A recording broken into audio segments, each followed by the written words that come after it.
صباح الفل عليكم. انتظروني النهارده على الانستجرام الساعة 12. اللايف النهارده موت الموت الموت. ما نمتش اقسم بالله العظيم كمان مرة عشان احضر لكم المفاجأة. النهارده هيحصل مذبحة. النهارده مش هيخش اللايف حسبي الله ونعم الوكيل فيه. عشان ايه بقى؟ عشان هيفوتك حاجات كتير قوي. كل اخواتي الحلوين اللي بياخدوا سكرين فيديو يحضروا، وكل الناس الحلوين اللي هي بتكتب كومنتات حلوه تحضر، والناس اللي بتمنشن اصحابها تحضر، والبنات الحلوه اللي بتخش معايا اللايف تحضر.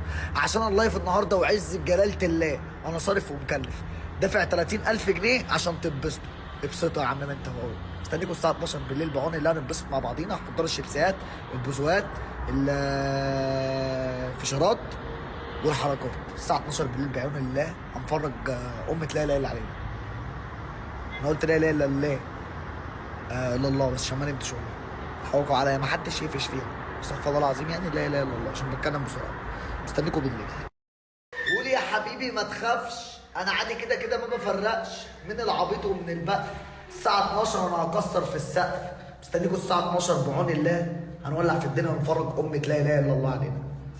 بفكركم تاني كل الاستوريات بصوا كل الاستوريات بتاعتي هفكركم على اللايف بس. مستنيكم الساعه 12 بالليل.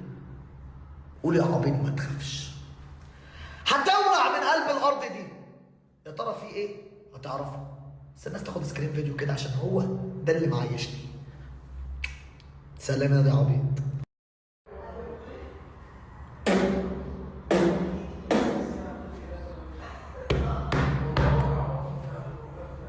بطولي. بصوا عشتنا صعبة ازاي عشان اللايف. بصوا شكله وحش ازاي عشان اللايف. ما تجيبش دماغي يا اسطى. بصوا ما تجيبش دماغي. توني عامل استشوار. يا ميرو تعالى بسرعة يا ميرو. ما تجيبش دماغي. تعالى بسرعة يا ميرو. ريتش هنا. في ريتش. الريتش راح في ده يا جدعان والله. بصوا يا جدعان لسه صاحيين بقى مفوق لكم عشان اللايف بعون الله هتبقى حاجة موت. بعون الله. ترنجات ايه؟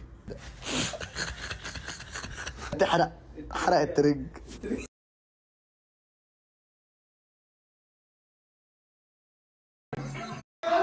يلا يا شباب جاهزين معانا؟ متصلينكم الساعة 12. ايه